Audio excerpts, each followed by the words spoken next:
his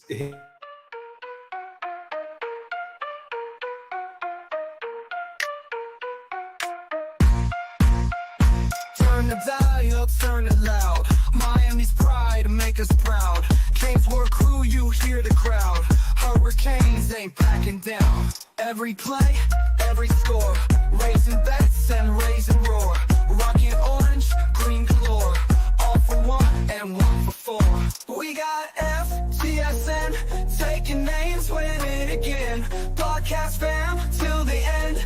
Tune in, now let's begin.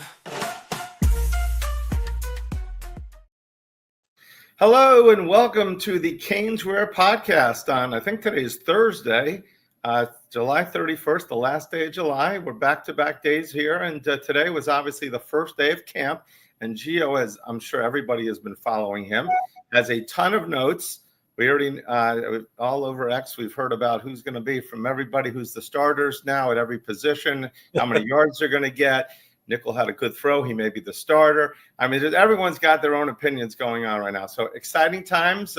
Remember on the FTSN network, FTSN, please like them, subscribe. Bobby and team do a great job. Got a lot of programs on here. Also share the broadcast. And we're sponsored by CanesWear, the spot, South Florida and Miami Fan Shop. And just got back in the Sean Taylor and Ed Reed jerseys, the Mitchell & Ness, awesome ones that we sold out of most sizes, and we just got all the sizes back in today, so we have some and probably be sold out before the Notre Dame game, but so get them while you can.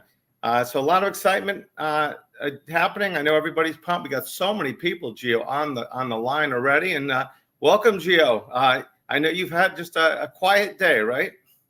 I think very opposite of that. I'll put it to you this way.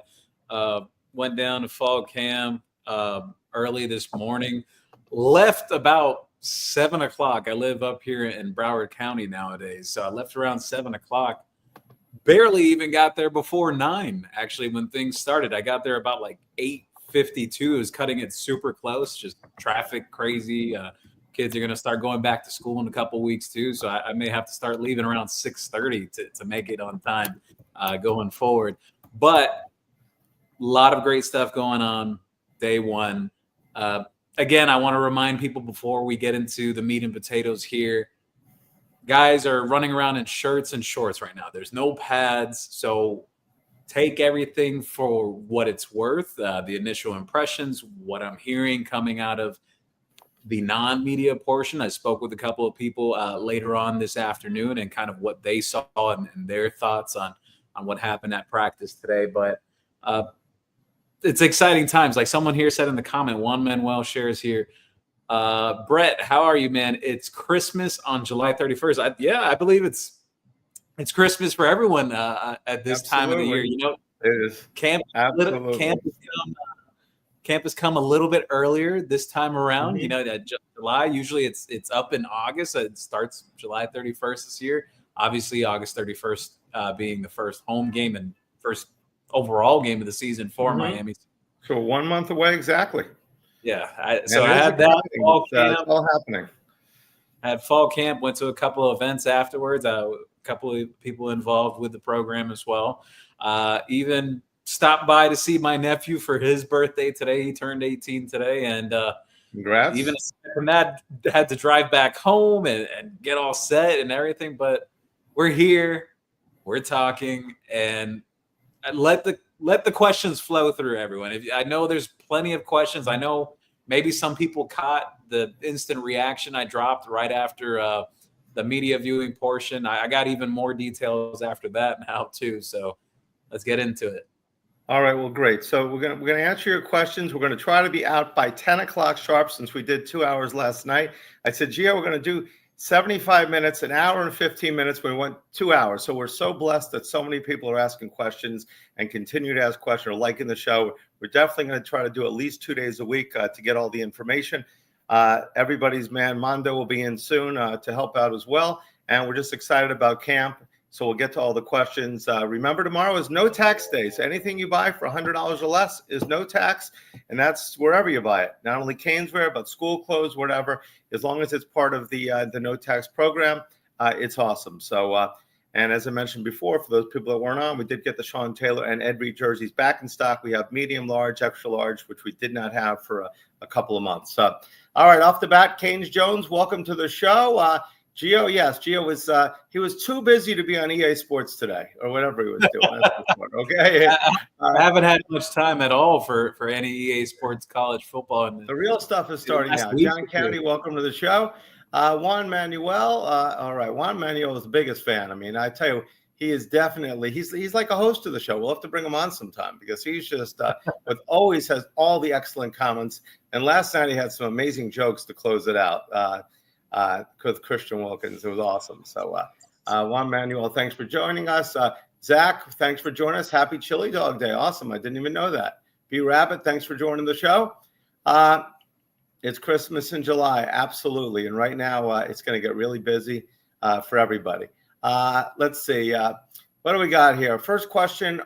All right. It's going to have the padded open. What's that first question? When are we going to have a padded practice open to the media? All right. Good question, Rich. That is a very good question. So last year they tried to do that for Canes Fest. Canes Fest ended up getting canceled because of the weather and whatnot.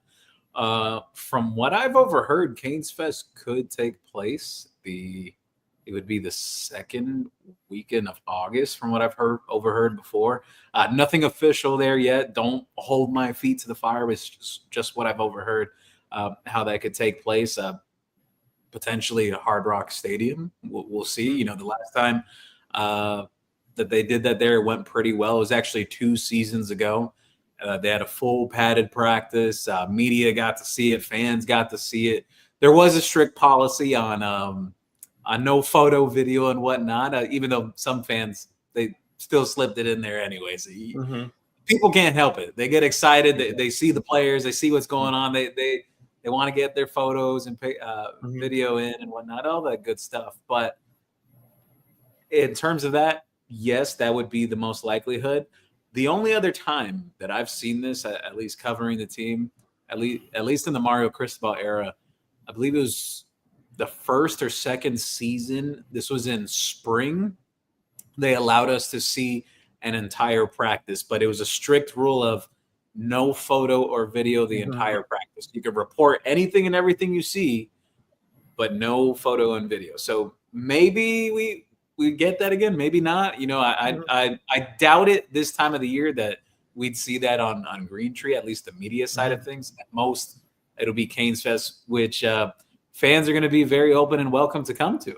Mario Cristobal has been very open about that, wanting the alumni back, wanting the fan involvement. You see it even after the games at Hard Rock Stadium. He's dapping up all the fans that are in the stands right there, talking to everyone. You know, he's very involved with his community. No doubt. And the last 2 years, I think we've had it on campus. Very small amount of people allowed. I mean, this year, I think we had they were building the Formula One track or doing something over there. The tennis courts, they were doing something at Hard Rock. So hopefully they'll be able to bring it back so more fans can go. Lance, welcome to the show. Drinking the Kool-Aid, yes, absolutely. I think I saw a comment earlier by was maybe Steve or so that said, 16-0, baby. You can tell on the first. I was like, yes, let's stop. Hopefully we're so good they're going to stop the season halfway through and just give us the championship. First day in pads, we look. First day in shorts and tees, we look amazing. Let's see. Well, thank you, Juan Manuel. We appreciate whatever we're selling. Gio from Debriz, do you think Bain and or Messidor can play on the inside on first and second downs if and when needed? Or did they lose too much weight to be defensive tackles? Well, Bain's still around that 270 range. Even same thing with Messidor. Armando Blunt's right in that mix too. Even Cole McConaughey is a guy that's creeping up about like almost 260 now. He's put on considerable size since he arrived. Those are guys that can factor in that. I truly believe at some point this year, those guys may have to play snaps at defensive tackle just in a pinch. I don't think you'll have to see them for full games, but in a pinch, just to keep things fresh at defensive tackle, you're always wanting to rotate on the defensive line. That you want to go as deep as possible as you can with your rotation, but at the same time, you also want it to be effective too.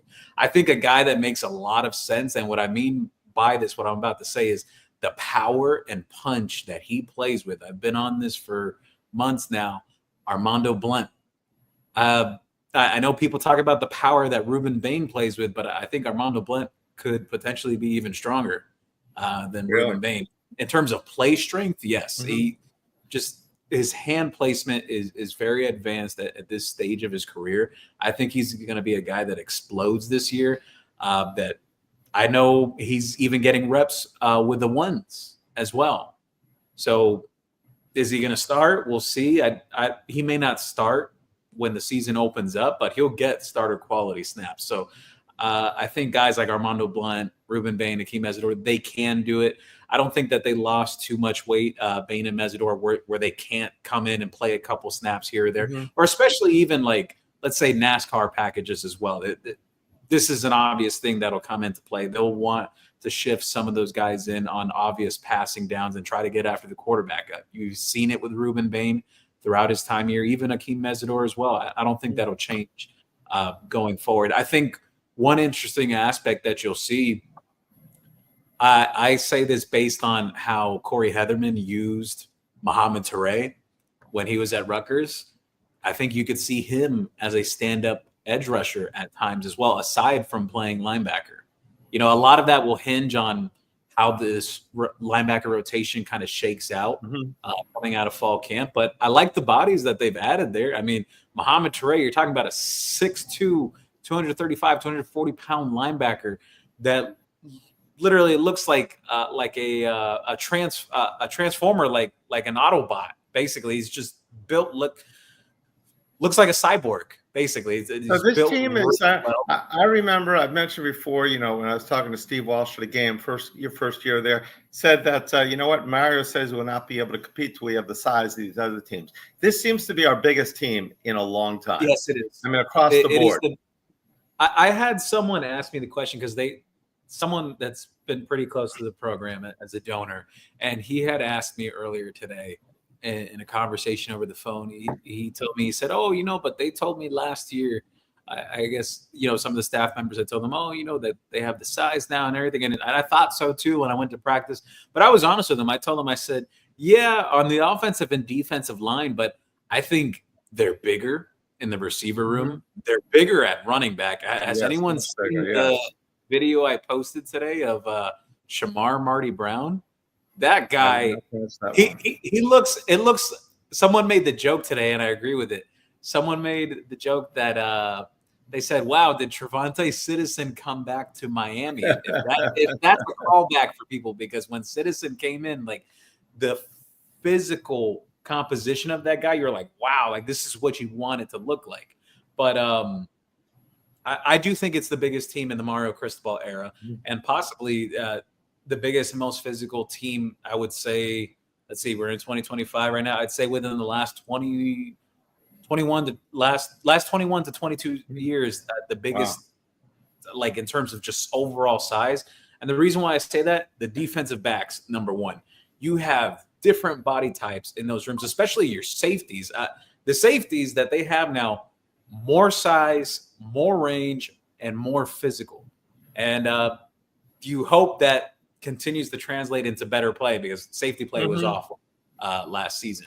Your cornerbacks, you got guys like Xavier Lucas that are 6'2", Damari Brown 6'1", 6'2", OJ Frederic, he's about 6'1", 6'2" as well. Ethan O'Connor has size himself in terms of height. He still has to put on some weight, but great coverage ability that comes from him as well. Keontae Scott, the guy they have working in the nickel right now with the first group, over 6 feet, 205, 210 pounds. Wow. The linebackers they just brought in, I mentioned Mohamed Touré, Kamal Bonner. He put on more size from when he was at NC State. He's almost like 6'3". Like I saw it up close. He seems like one of the tallest linebackers in the room. 6'3", over 220 pounds. Popo Aguirre, he's up to like almost 240 pounds. He's about 6'1", 6'2".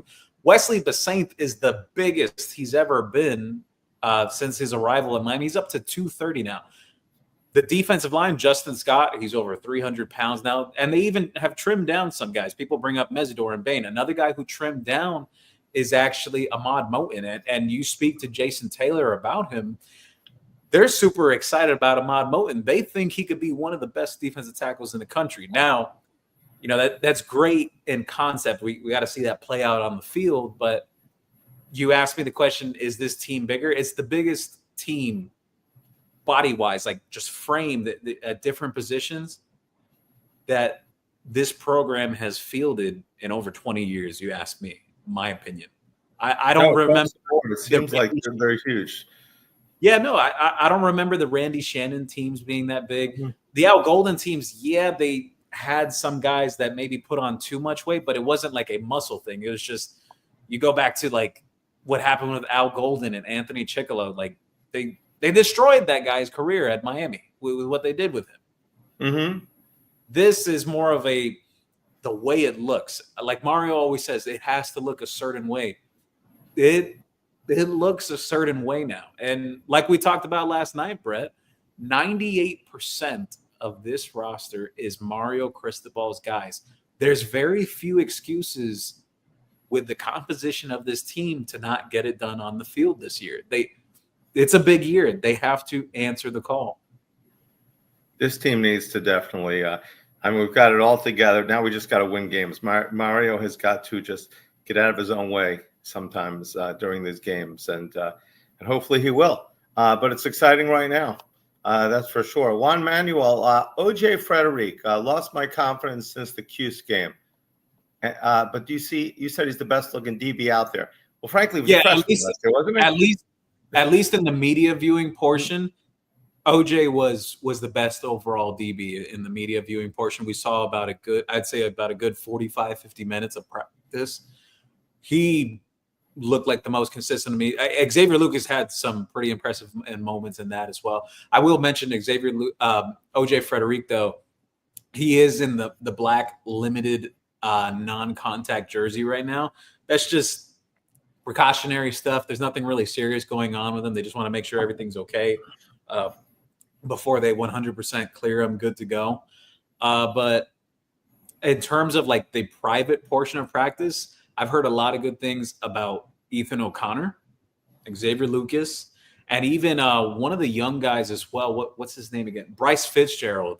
I was told that he had a really good day. He wasn't working with the ones, but he was working with like the twos and threes. He really flashed today. He's actually working at safety to start off. So there was some discussion whether he was going to be a corner or safety when he gets to Miami. He's starting at safety for now to begin his career. We'll see if he gets moved or not.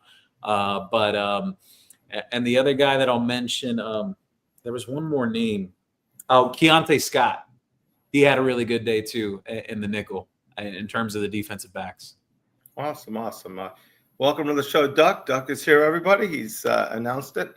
Let's see. Juan Rodriguez. Gio, thanks for your efforts today. What else can you say about how Beck interacted with the offensive players, his wide receivers, his running backs, and his tight ends?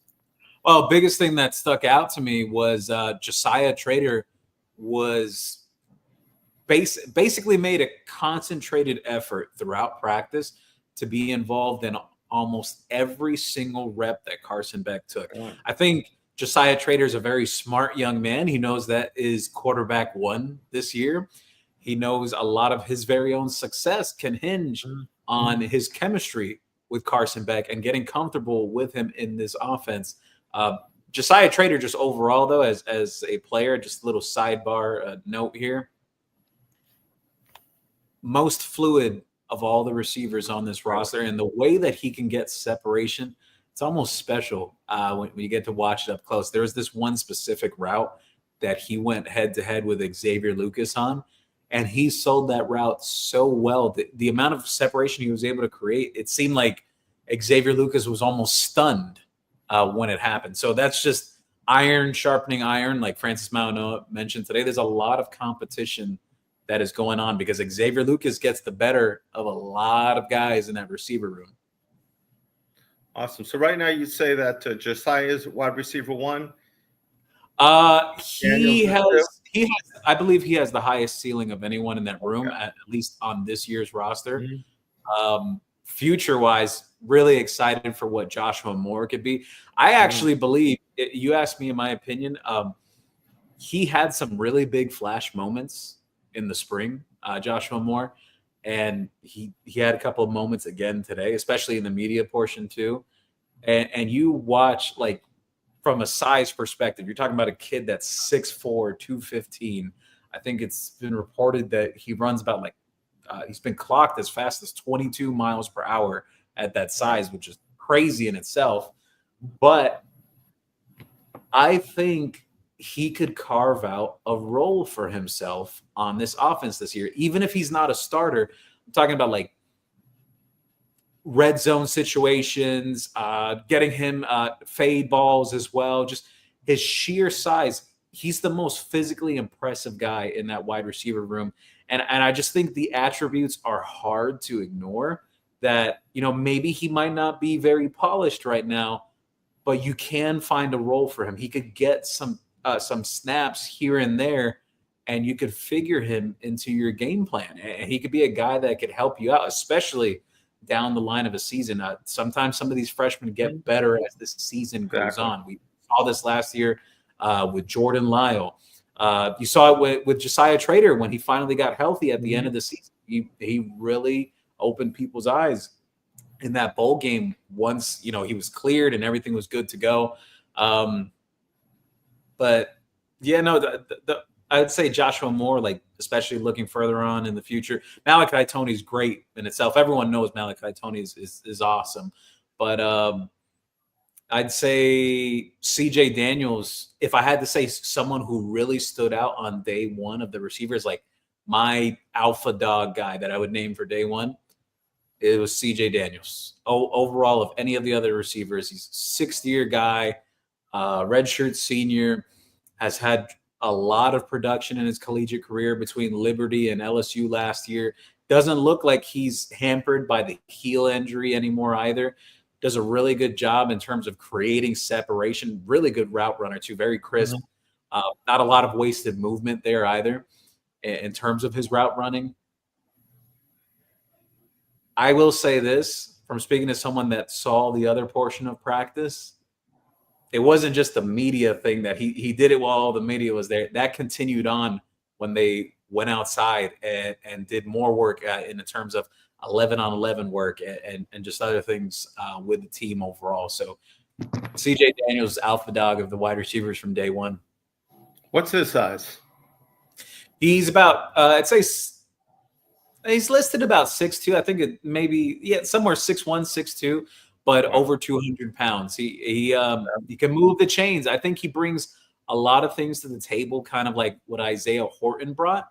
But I think he has a little more suddenness to him than Isaiah Horton had. I think he's a little more agile.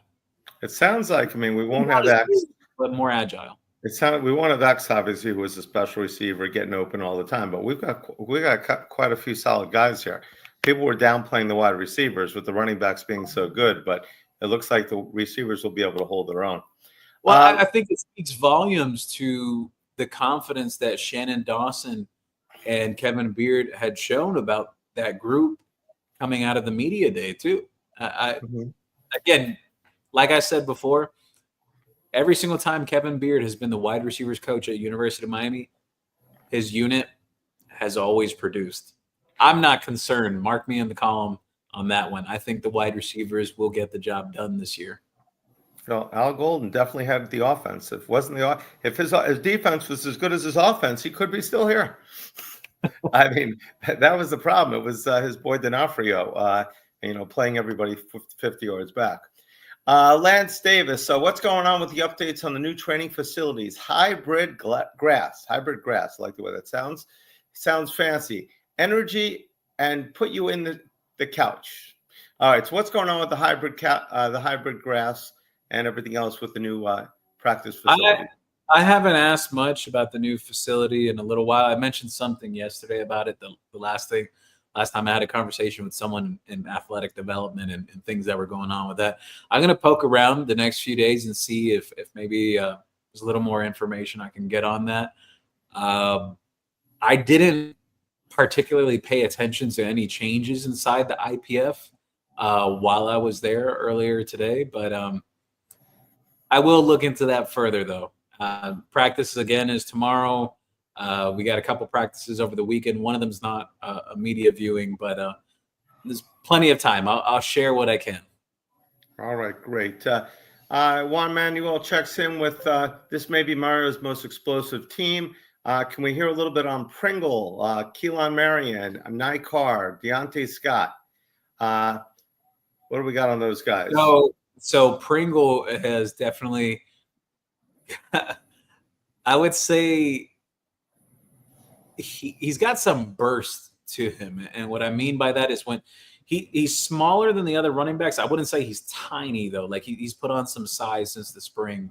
I think he's hovering around like 185, 190 now. But he is the fastest of anyone in that room. I could definitely tell you that. You could see it when he has the ball in his hands. He had one particular run today off the right tackle in some of the early drills that, like, you could just see the explosiveness from him, how fast he is, how fast he gets to that top gear too. I don't know what his role will look like this year.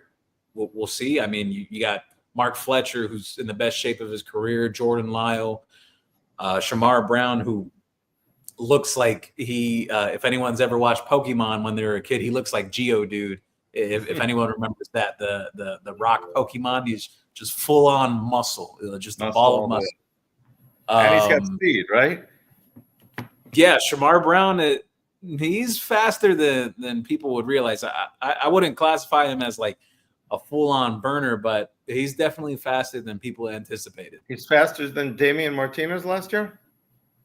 I think he's got a little more speed and wiggle than Martinez had, actually, which would kind of surprise people there.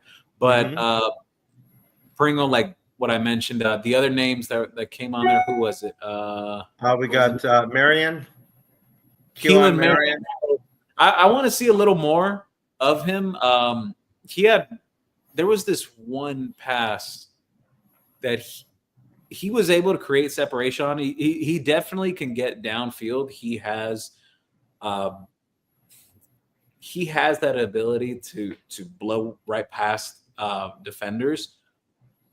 But it was just a very small sample size. I didn't really get much feedback on him in terms of like the closed portion of practice. But we'll see going forward. I definitely was impressed with the fact of how he can get downfield, though.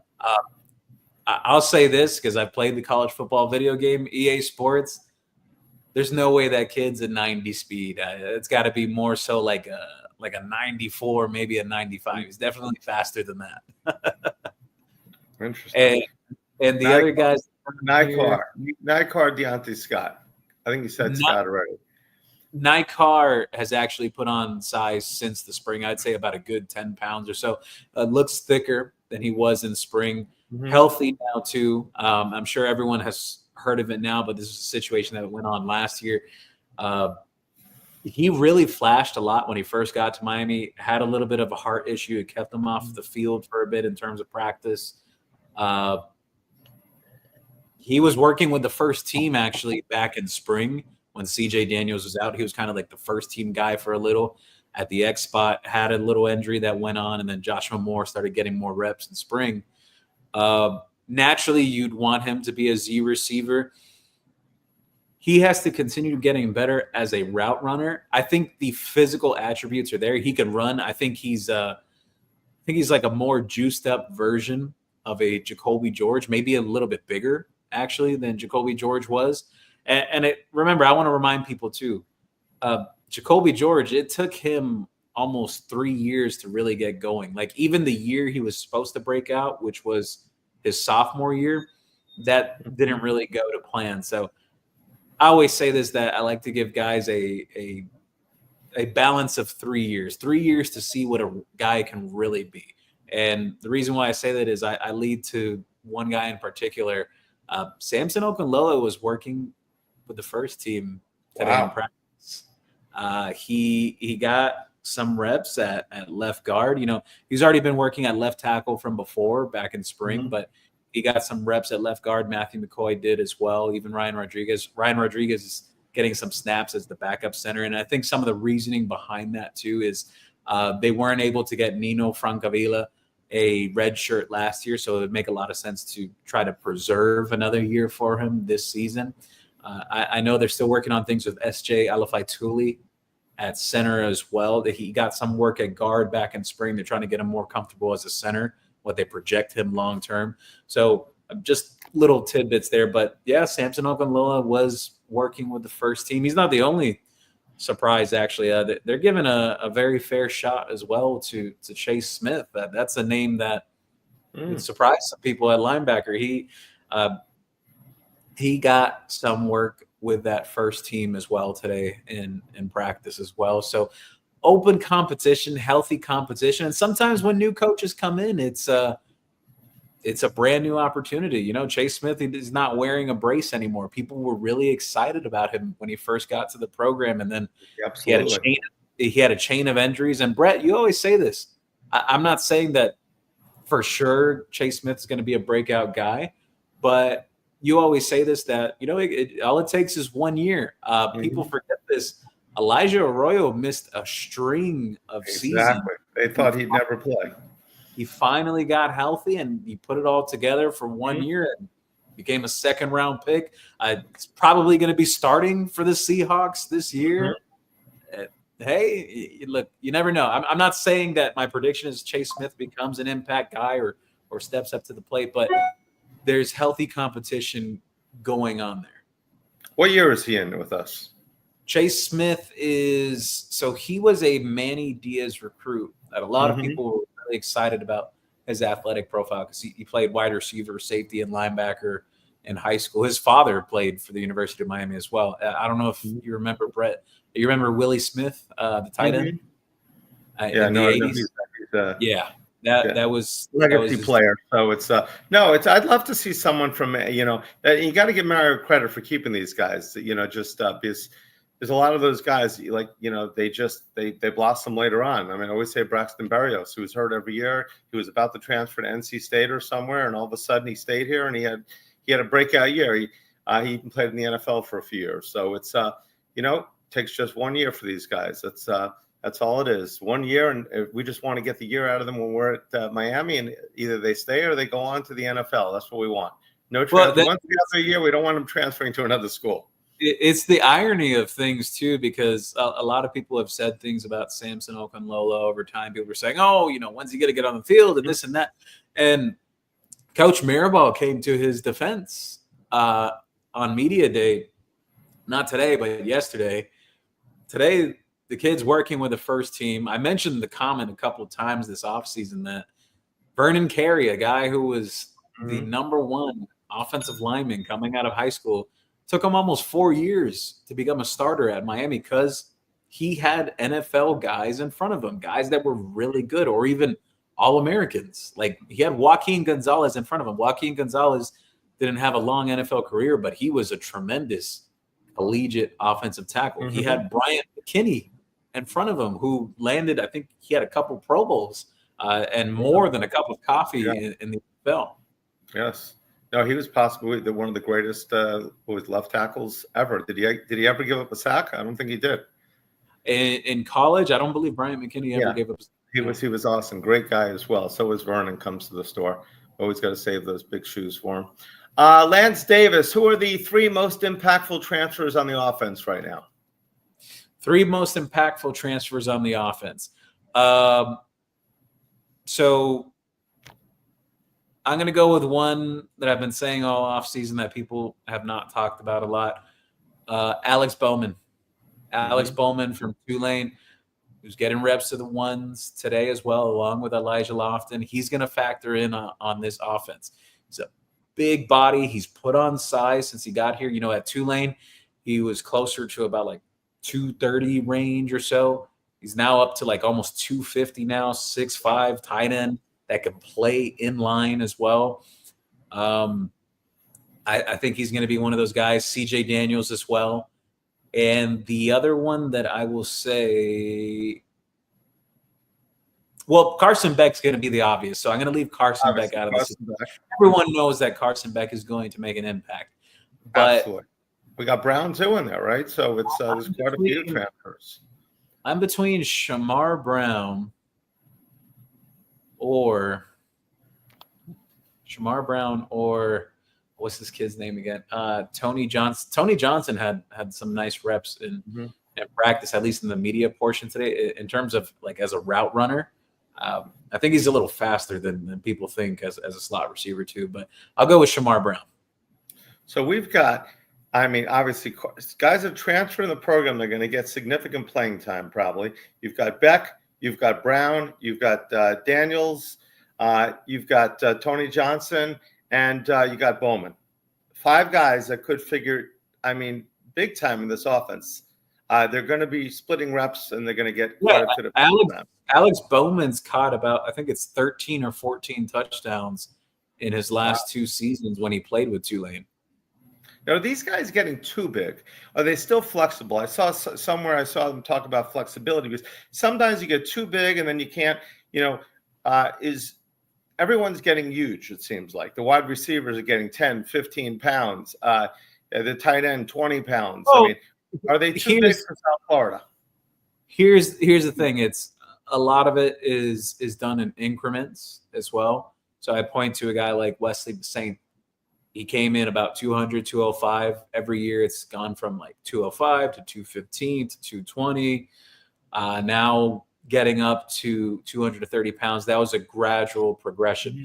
Even a guy like Popo Aguirre, who's now like nearing 240 pounds now as a linebacker at like 6'1", 6'2". He was only about like 210 or so when he arrived at Miami. So it's just been a gradual ramp up with that. Mm-hmm. I will say though, the biggest jump in terms of like weight room that really stands out, I would say a guy like Zachariah Poyser. He's put on a lot of size since he got here. It still looks very mobile and athletic still, like as if the size doesn't affect him. It all comes down to the nutrition factor and also understanding body types of players. Everyone is different. Some guys can hold more weight. Some guys may need less. You see that with Ruben Bain and Akeem Mesidor now that they've made that move to trim down a little more to be more effective at their positions.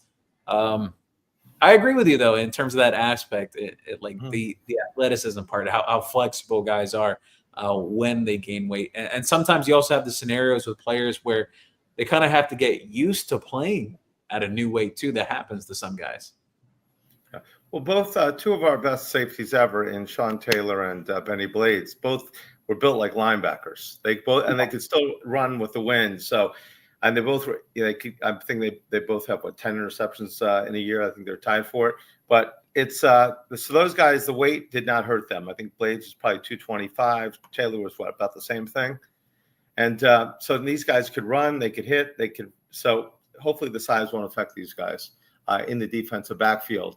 What's stopping New King God? Welcome to the show. What is stopping A. Jones from just giving 10 snaps at DT? He can't be that bad. What's keeping him off the field? So he's talking about Artavius Jones. So Artavius Jones was a little nicked up in spring, missed some time there. He's full go now. The biggest thing is it's not like a strength factor. He's one of the strongest defensive linemen on the team.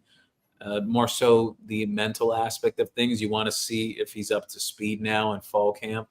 I know there was some optimism that they, at least around the program, they've held hope that he could make some level of a jump between the end of spring to now in fall. Again, no pads are on right now, so it's hard for guys like physical positions like linebackers or defensive tackles, especially edge rushers. You could kind of see some things without the pads already, but defensive tackles and linebackers, I think those 2 are specific positions that when it's not in pads yet, it's kind of hard to evaluate everything. But still early on, I'll come back to that as camp moves along and, see kind of what the prognosis is there and where he kind of falls in line with the defensive tackle rotation. All right, great. Juan Manuel, he's pleasantly surprised with Jabori, Ewald, Fitzgerald, and Dylan Day. Yeah, Chris Ewald was really good in the spring. Even some people Mhm. around the program felt he could have played a lot this year if Miami didn't even add more defensive backs to the transfer portal. If they didn't add more, they felt he could have factored in some way this season. Even Amari Wallace had some moments back in spring too. Jabari Antoine had some really good reps in the media viewing portion today, wearing the knee brace coming off the ACL injury, but that didn't seem to bother him. He had a really nice pass breakup on Dalen Upshaw that really opened people's eyes. So Dylan Day, though, really good day of practice in the media portion. I know it carried over to the private session as well. If he is on track to be a playable guy in that rotation for Miami this year, I think that makes people a lot more comfortable about the safety situation. You know, you got a guy in Zachariah Poyser that they're very confident about. Jacoby Thomas showed some flashes today in practice as well. But if you can get one of Dylan Day or Markeith Williams to really step up to the plate and be a viable guy in rotation, or maybe even play as a starter at some point this year, I think people's concerns about safety gets alleviated much more. Wow. One thing is for sure, it sounds like we've got the most depth we've had in a long time, which is what Mario wanted to build. He wanted depth, and 98% of the guys are from him. And then he mentioned guys that aren't from him, like Chase Smith, and this guy may get a lot of playing time. So the 2% of the guys that are here, obviously they're good enough here to play. So that's awesome. Juan Rodriguez, good question. Where did practice occur today? Was it all indoor, all outdoor? Combination? So a combination of both. And mostly, I know special teams works a lot inside of the IPF for most of the practice. They start off practice and the team starts off practice in the indoor, and then about, I'd say almost halfway through, they start making their way outside. So if anyone's worried that they're getting too much AC, that's not the case. All right, we're not getting too much AC. Good. So they're going to be working hard in the heat. They'll be ready for Notre Dame in those first 4 games that are at home in September, basically. While we're talking about special teams, nobody mentioned it, but I will. Is there any leading candidates for the return duties on punts and kickoffs, which has definitely been a problem for us for years? So the names I've heard in terms of punt returns, 2 consistent names have been Keontae Scott and Malachi Toney. In terms of kick returns, there's a lot of people competing there. Your obvious one is Keelan Marion. He was an All-American there last year. You certainly hope he can duplicate that again at Miami, being around better talent. Keelan Marion in the mix there. Jordan Lyle. I know they're giving an opportunity to Gerard Pringle there as well. Also Shamar Brown too. And I think there was one other name. I can't remember right now, but I know there was one other name that's been mentioned to me before about working there on kick returns. I think it was Bryce Fitzgerald. I think that was a name that was brought up at one point. So right now, Marion, you think's the leading guy. He was an All-American last year, you said? He was an All-American kick returner last year. He had 2 touchdowns in kick returns last season. Wow. We have not had a game breaker like the guys we've had in the past with Hester and Parrish and Williams and others. Yeah, no, the kid's got some. He's got some juice to him. Even they believe that there's some juice to squeeze there in terms of as a receiver too, as potentially as a deep threat ability in that room. We'll see if they can get that out of him. All right, Lance Davis asking about the kid from Idaho State who won the same award as Cam Ward, and we know that's the Jerry Rice Award. That's Shamar Stewart, right? That's Shamar Brown. Yeah, Shamar Brown. Why do I think Shamar Stewart's the guy that was drafted? I think by the Bengals. Yeah, the Bengals. That's right. So so Shamar Marty Brown. I say it each time in my brain, Shamar Stewart, and I said, don't say Stewart. So all right. So Lance Davis, he's looking good. Talking about this guy being huge and also has speed, and he's definitely going to get his reps. Rich Millennial, any update on Brett Collegier committing tomorrow and hearing USC is the favorite? I expect him to follow through with committing to USC. There was some time late May into the middle, I would say, about the middle of June, where Miami felt really good about that situation. USC kind of got a surprise visit from him last minute. if it's USC, I expect Miami to be done recruiting offensive linemen this year. There's no one really else that's on their radar right now in terms of other potential additions. Do they try to kick the tires on him again during the season? Maybe. We'll see. He plays at IMG Academy, so he's not too far away. He's originally from Colorado. He's very close friends with Mark Bowman, the tight end that's committed to USC. He's also good friends with Kenai Pepe, who's committed to that program as well now too. So would be a tough loss. Miami still has a great offensive line class overall. I think he would have just been a cherry on top to the group that they already have in place for this upcoming class. But I said, which I believe, if they win this year and do much better, they're going to get so much talent. They're not going. They're going to have. I think the opportunities can present itself to potentially open the door with some guys that came close to committing to the program, but decided to commit elsewhere. That I don't think that door is entirely shut. I do think, though, in terms of Koloje, like I know, like the way USC is operating in terms of NIL and all those factors, I think that may be a little more difficult for Miami to get back into that one. But there's others that the door's still much more open. Awesome. Juan Manuel actually mentioned Bizarro World yesterday when somebody asked about Mario. Is he going to have like an alter ego coach to do certain things? Like we wanted a Bizarro Mario. And he mentioned, do you believe in Superman Bizarro World? We have glowing reviews for Beck and his experience like a professional. Bizarro World, CJ Carr threw 3 interceptions today, and Minchie started not so good. Of course, it is the beginning of practice, but it is always good to see our guy standing out, and theirs not. Yeah, apparently CJ Carr didn't have a great first day. Wouldn't read too much into that because at the end of the day, that's still the beginning of their camp.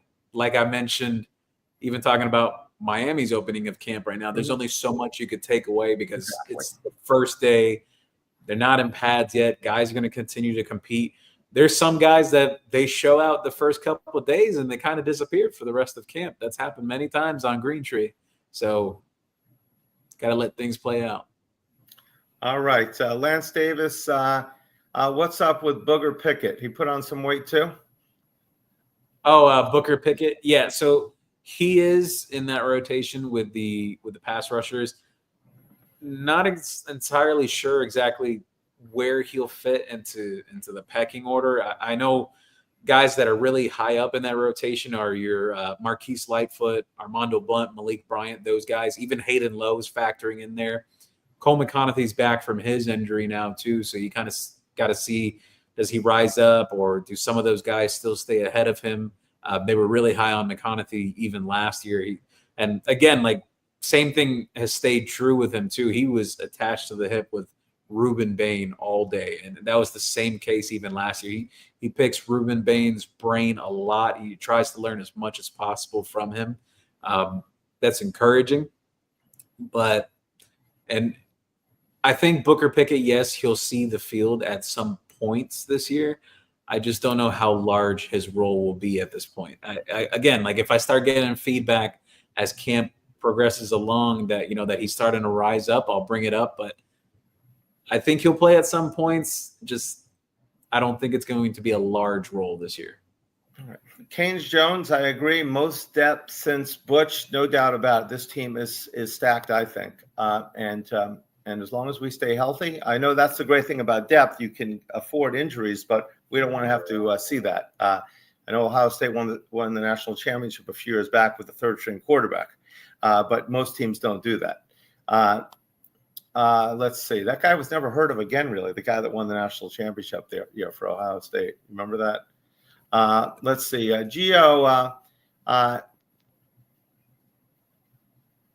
let's see. One player left from Manny. Is one player, Canes Jones, one player left from Manny if I'm current? There's 2, right? Or is there? It's 2 players left over from the Manny Diaz era that were recruited by Manny. That's Ryan Rodriguez and Chase Smith. Those are the 2. Juan Manuel, so Ryan Rodriguez and Chase Smith. Juan Manuel mentioned some people are talking about Brown for running back kicks. So he must run pretty fast. Have you heard that at all?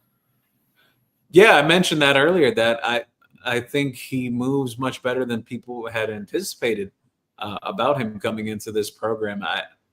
I think he's going to guy that's going he's going to be a guy that factors into that offense this year. Just the size, how well he moves. I know Miami likes to have a committee in that backfield as well. He's going to be involved in that offense this year. I'd be shocked if he wasn't at this point. All right. The other part to his question, he mentioned, as a player, surprised you seeing them in person compared to the tape. I would say Kamal Bonner from a physical aspect, he looks bigger than I was expecting him to be coming into the program from NC State last year. The other guy, I would say, I'm between CJ Daniels and Tony Johnson. I think Tony Johnson is a bit faster than I was anticipating that he would be. And CJ Daniels, I mentioned this earlier around like 10, 11 o'clock when I had that instant reaction to practice. But I think CJ Daniels is someone that I'm going to start buying some more stock into. All right. So we loaded up on Mark Fletcher yesterday. CJ Daniels could definitely play on Sundays, you're saying. Not only for us, but you think he can take the next step. I think he could find his way onto a Sunday roster. I don't know if he'd be like I don't think he's like a first-round draft pick type of guy, but I think if he can get back to his level of play from Liberty, which is what it pretty much looked like today, and what I was told coming out of the private session too, that he was phenomenal. If he could play to that 2023 standard, kind of similar to like what people say about Carson Beck. If those two guys can, the prospects look great for both of them heading to the next level. Awesome. No, it's always interesting to see when you have a new quarterback in the program and a new group of receivers, who's is going to be his favorite. I know we think is it going to be Josiah, CJ, Tony Johnson. Who is he? Is he going to start throwing to? I mean, who's going to be the guy? We don't know until that first game actually, and then we'll start seeing him throwing the guys. My hot take has been that I believe Elijah Lofton, as long as he stays healthy, I think he ends up with either the first or second most targets on the team this season. I just from the simple fact of how many touches they're going to try to give him in games. Who did you say that? I'm sorry. I just had to answer some question. Elijah Lofton. Okay, Elijah Lofton is still, which we haven't talked much about, which is good. So he's still going to be the guy, which obviously if Beck loves his tight ends, I mean, he could throw 100 times to Lofton and the new number 19 was at Brock and Bauman. So it's going to be one ball for a lot of guys to carry it, a lot of guys to receive it. Sigmund, hearing a lot about running backs, but no talk about Hellcat. I don't even know who Hellcat is. Yeah, I mean, he's gotten bigger since last season. He's put on about 15, 20 pounds since his freshman year. He is in that mix with the running backs. Just I haven't seen anything in particular that has stood out to me from camp right now from day one, but just want to mention it. It's day one. I'm sure there's other things that are going to come up that I'm going to notice, or maybe other people will notice too as camp rolls along. All right. Lance Davis, being a performance-enhancing guru, there's so many peptides that do everything. Anyway, so I guess he's talking about for the conditioning of the players from HGA release, fat burners, and all. So these guys, obviously, hopefully that translates to our guys being healthier with all of those enhancements, as bigger, stronger, faster. That's what we've not connected on that. We see other schools have it. But I don't think we've actually participated in that yet. Hopefully we will. Like the difference between a LeBron James and Dwayne Wade. Dwayne Wade was a great athlete, but his body kept breaking down. LeBron James is, he just has not stopped. So it's obviously their, genetics, but on top of that, it's how they're training and everything they're doing. At least that's my take.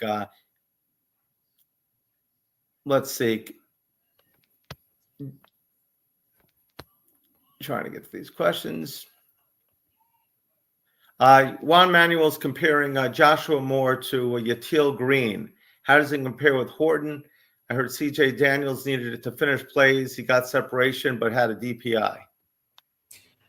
Yeah, so about that on the CJ Daniels thing. So that was the media portion.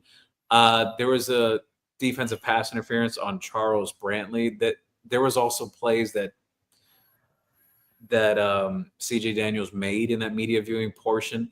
And outside of that too, he actually caught a touchdown today as well. Outside of the media viewing portion. So I wouldn't say there's exactly a problem about finishing plays. That's just my opinion. If someone else said that, then I don't know what they saw or whatever, their opinion or take, but I'm buying stock into CJ Daniels. I know what I saw. I know the people I spoke to, and the player of the day by Gio is CJ Daniels. Hey, in terms of receivers, yeah. Okay, his stock is rising. Hassan, welcome to the show. Joining us a little late. No worries, better late than never. If you guys talked about how Beck looked, I read that he was zipping the ball. I know last year I hear from everybody there was something special on Cam's passes. You could turn around and see the ball flying through the air, and you knew it was from Cam. What did you see with Beck, with his movement? Well, I think he throws with some heat on the ball. He's not afraid to sling it downfield either. So I think all the questions about, how is his arm? I think those are out the window now. I think everything is good to go there. There was no obvious hitch in his throwing motion either or anything like that of the sort. So far, so good. Looks great. And I want people to understand this too. He's been throwing even before camp opened up. He's been throwing for a couple months now, actually. It's a ramp-up situation like I brought up that they worked him up and, it was short, intermediate stuff early on and then started slinging it more. Looks fine to me.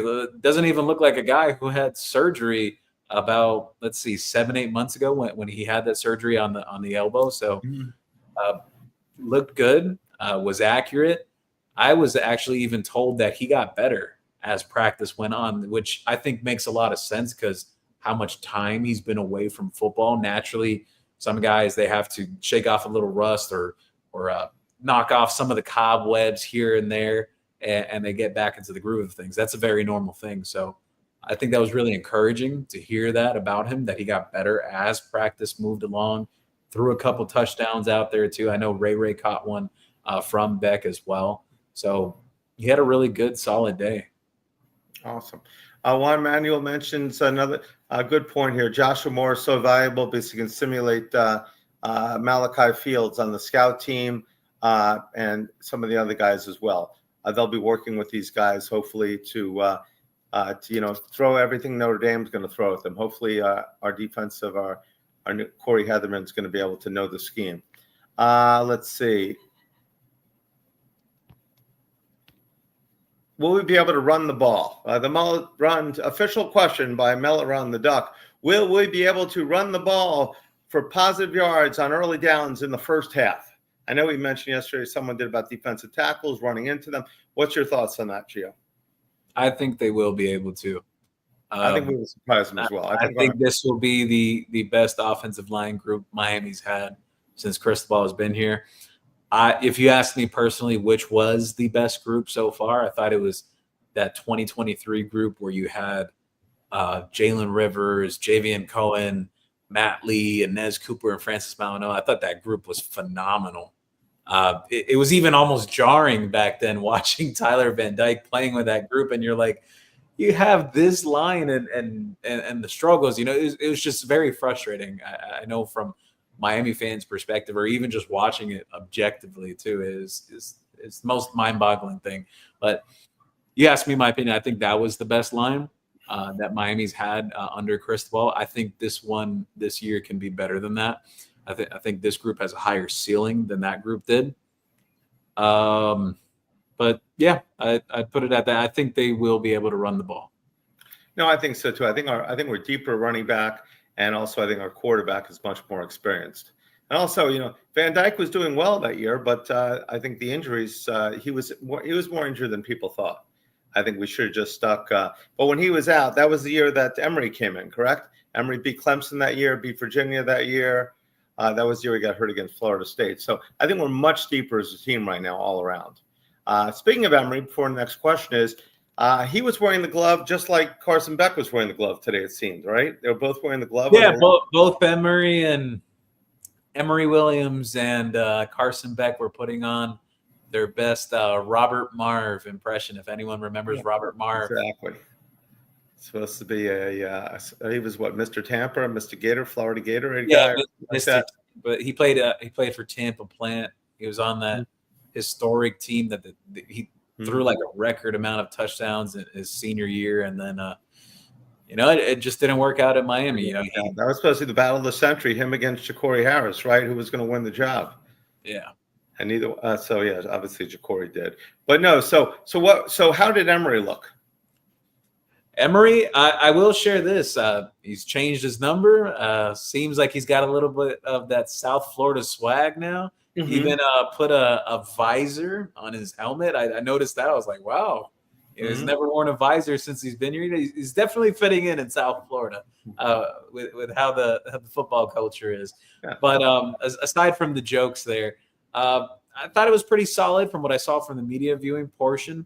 I know he had some moments outside of that with the second team group today as well. One thing I'll say that I know he mentioned this offseason, he worked with a new quarterback trainer. He actually throws with the laces now too. People noticed that today. Oh, wow. Emory used to not throw with the laces. Now he does. He's kind of changed up some of his mechanics.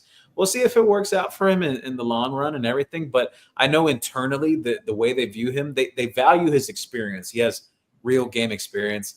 I think you got to give credit to the kid that he didn't tuck his tail and run and say, oh, the bowl game didn't go my way and these fans hate me or whatever. I'm going to transfer somewhere else. He could have transferred somewhere else if he wanted to, but he decided not to. He wanted to stay. And you have to respect guys like that come back and acknowledge, okay, I need to work on this or I need to work on that. He had an honest conversation with Coach Dawson during this offseason where Dawson told him, look, like, you need to get stronger. You need to get faster. Emory's bigger now. He's put on more size. Actually, I'll even mention Carson Beck, his lower base, like the lower half of his body. I don't remember it like this at Georgia, unless my memory is not serving me well here. But Carson Beck looks like he's definitely been taking leg day serious when it comes to summer workouts. I don't remember that from him at Georgia. He definitely looks bigger in the lower half here at Miami. No, well, that's good. Everybody's getting bigger. Hopefully they're getting bigger, faster, stronger. Juan Manuel, now you can understand why Nikar had his growth stunted after his spring. Imagining my heart condition. Sorry about your brother, Juan Manuel. He had a brother, 14, pass away after PE jog. It can affect your mindset. I'm sure that's never easy. Nikar there was a point in time. This was last year before the season started that Cam Ward was telling people behind closed doors that of all the young receivers, he was most excited about Nikar. And I'm sure everyone remembers the amount of hype Nikar had coming in alongside Josiah Trader. Miami flipped Nikar from Georgia. I think people forget that aspect. I just think there's some aspects to his game, like in terms of like as a route runner that he has to get better with, but the physical attributes are there. Like he has the speed, the athleticism. He just has to improve with more technical sides of the game. I think if he sticks it out at Miami, I think he could be a great player at some point. That's been here. Canes Jones, good point. That's the Green Tree way, the real Green Tree way. Earn your position, nothing giving. Battle every week to get on the field. Yeah, that's what they used to say. The biggest battles, the biggest competition was in practice. So it'd be great to get there again. Lance Davis, what about Dalen Upshaw from an Alabama high school? He's still hanging around doing what he needs to do. Yeah, he was working with the receivers today. He was out there. Chance Robinson is officially practicing again too. Saw him out there. Mm-hmm. But with Upshaw, he really flashed as one of the Z receivers during spring. He got quite a few opportunities behind Josiah Trader throughout spring. I don't know how much he'll factor this year. I think maybe you'll see him in some games where Miami will get some of the younger players in if they have a good enough lead or whatever the case may be, if those opportunities present themselves. I know they're excited about the future prognosis of him. Some people thought, like, before he came in, that they thought, oh, he could be kind of like a Jacoby George or whatnot. He's bigger than Jacoby George, actually. I'd say quite a bit taller and actually more mass, too. I don't know. Got open. No, Jacoby got open. That's one thing about. I mean, he always got open. He'd limp off the field, but then he'd come right back on. Just the thing with Upshaw, though, he was just really consistent in the spring. I mean, there was nothing that really stood out today, but again, it was day one. You have a whole slate of practices over the next 4 weeks leading into the opening game. Awesome. Hassan, Gio, you mentioned earlier about the players sleeping in the locker room.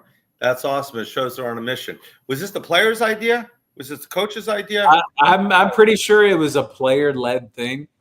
I found it interesting. I mean, I know the players, they have a lot of meetings that they have to get to day in and day out aside from practice. And you got classes and whatnot. But, hey, in terms of culture, I think that's a great thing because there's been alumni that have questioned this, that they say, oh, why is there so many guys that live off campus and this and that? And I think it's hard to control nowadays with NIL. Most of these players are getting like condos or apartments, whatever, close to their campuses and whatnot. That's really hard to control nowadays, but good on them for doing that, though.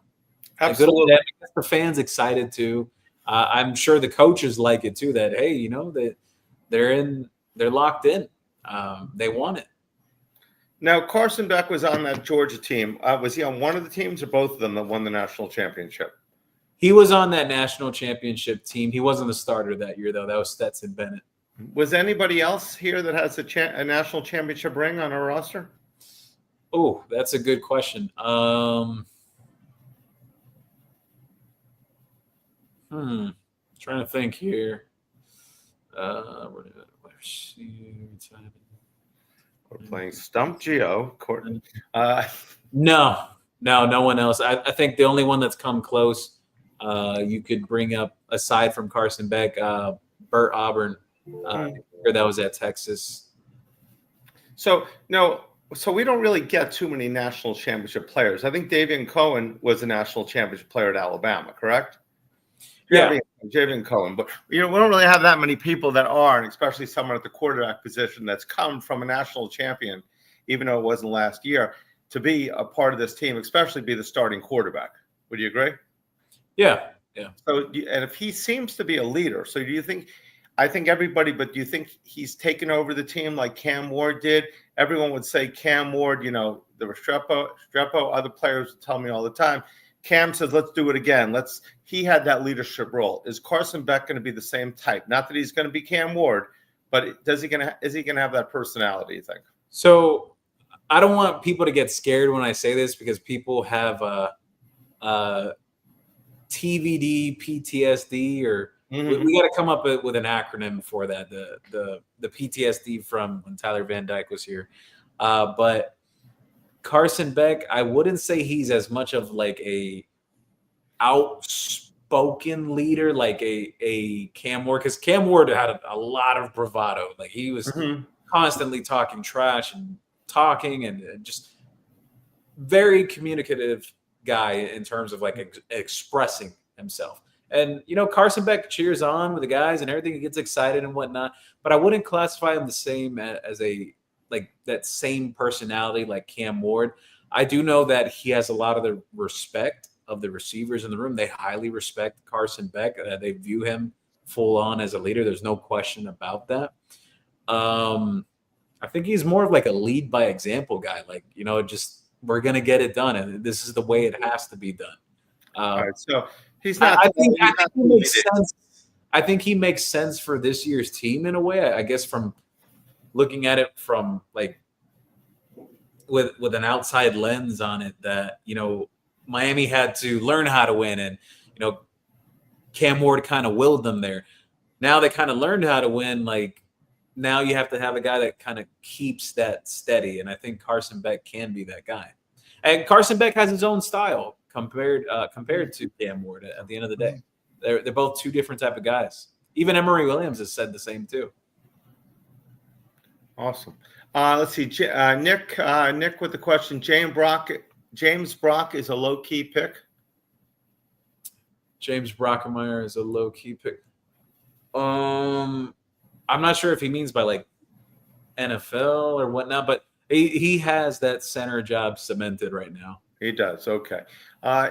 No lock is Markel Bell primed for an all ACC season. I know you were really talking about him solidly yesterday.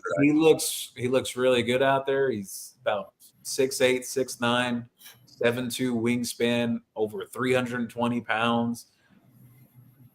I think it's either between him or Yerovi Valdez. It's a walk-on offensive lineman that are the tallest guys on the team. Wow. One of those two, I believe Markel Bell is actually taller. Again, now all ACC, that's a whole other question. There's politics that can come into play there sometimes with all conference voting that happens sometimes. You saw it today. Let's put it this way. The Georgia Tech quarterback, Haynes King, got more ACC Player of the Year votes from the media than Carson Beck. Mm-hmm. Does anyone here think that Haynes King is a better quarterback than Carson Beck? I think Haynes King is a good college quarterback, but I don't think he's better than Carson Beck. Carson Beck, like Cam Ward in the NFL, are getting no respect right now. I think Cam Ward was wasn't even the top 60 rookies on the game. The Madden NFL ratings, but wasn't even the top 60 rookies. So it's just almost there is something that goes into play with that, with the Madden ratings or just the football ratings in general. Every position has like a different scaling with the ratings, so people like look into that, like, oh, this guy's a 99 and this guy's a 93. If that guy was moved to the other position, he may be rated higher with the way they do it. It's a whole jumble in there. It's a lot to go down that rabbit hole. Absolutely. Let's see. Canes Jones, they can't do anything without the ball. Center position. You're saying the center position is very solid, correct? All right. Let's see. Mara just stated today when Wesley Basanth arrived in Miami, he was 178 pounds, according to Eddie Pichardo. Wow.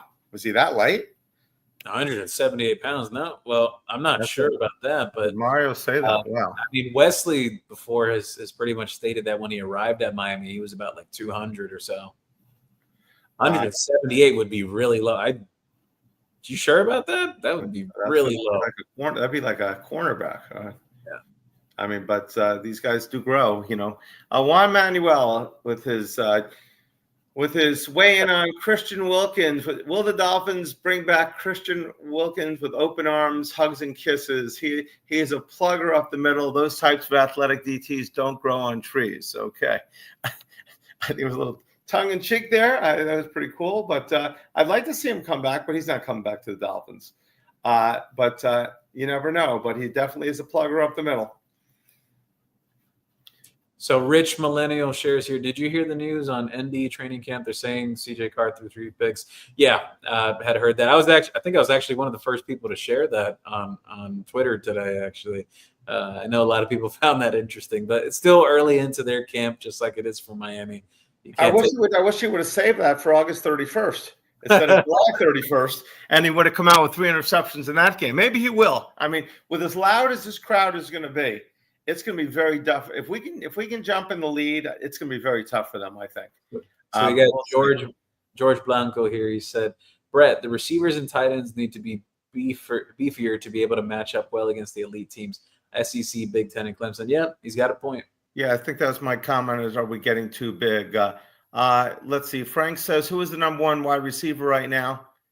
I think you mentioned that before. Who do you think the number 1 receiver is? I think Josiah Trader for Miami to maximize its offense this year, you need him to step up into that role.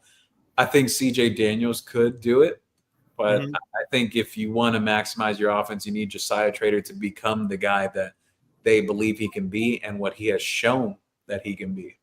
So you'd say right now the top 3 guys, if everything went according to plan, in receptions would be Lofton 1, JoJo 2, and Daniels 3. Yeah, and I may go with no, actually, because the slot receiver is a very important position in Shannon Dawson's offense. One of those slot guys could definitely be within that top three in terms of receptions. And then you have also Alex Bowman, who's going to play quite a bit at tight end this year too. Uh, I'd say one of those slot guys would be in the top three, but that's a very fierce competition in itself because Malachi Tony had moments today. He was working with the first team. Ray Joseph worked with the first team as well. He caught a touchdown today from Beck.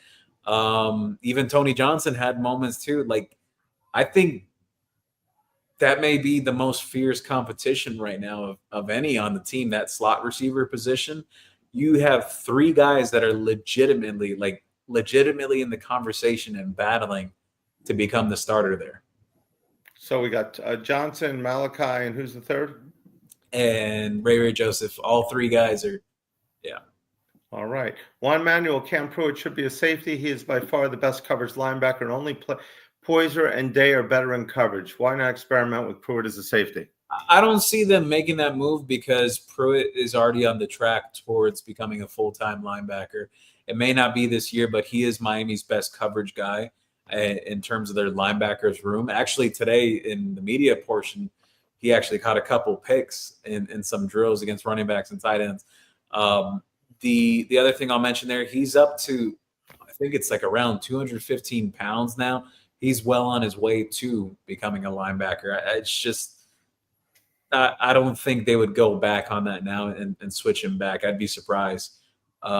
Nick Canino mentioned Bryce Fitzgerald. Yeah, we spoke about Bryce Fitzgerald earlier. He actually had a couple pass breakups in the private session today. Frankie J. Rivera says, who is looking like the number one wide receiver? Or does it look like yeah, no, we already answered that. George asks, who's the backup quarterback? Right now, if the season started today, it would be Emory Williams. But I will say, though, Luke Nickel, he's not afraid to be a gunslinger either. It's just he has to get out of the way, like making mistakes and whatnot. He has to improve with that. But, again, you expect that from a freshman. Everybody's got Darian Coleman coming in and taking over, but Luke Nickel and Emory Williams will obviously still be here also. And then if we bring in a transfer, I don't think it's just going to be – I think it's going to be some competition next year. To me, Nickel has a lot of qualities that other quarterbacks don't. But let's see. Juan Manuel, Fitzgerald is a Columbus version of Keelan Marion. Fitzgerald is an ace returning kicks. All right. We shall see. What do we got? Weight instincts progressive, talking about muscles again. Good point, Lance. Frankie Rivera, who are you looking at the number one wide receiver in offense? We just mentioned that we think JoJo is going to be number one. The slot receiver is going to get a lot of play, and we said Lofton is going to be the number one overall target, and maybe Bowman. There's going to be a lot of guys fighting for this ball. It all depends on who Carson, I think, goes ahead and gets comfortable with. We know Restrepo. Ward was very comfortable with Restrepo. Everybody thought TBD, he's only throwing to Restrepo because he's Restrepo. He's his best friend. And then in the bowl game, when TBD didn't play, Restrepo had the great game. And then last year, Restrepo had the great year.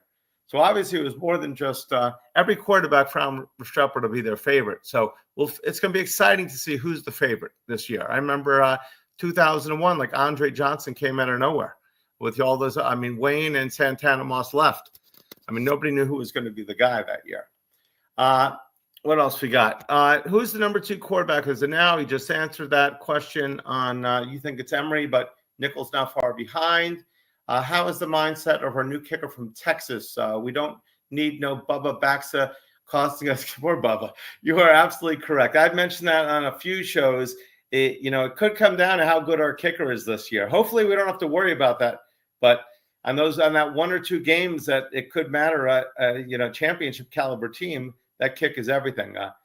You said last time that you think you've heard that they may be able to change this guy back to where he was the year before last year when he was the most dominating kicker in football, correct? Yeah, they're pretty optimistic about that. They truly believe that kicking is a big-time mental game.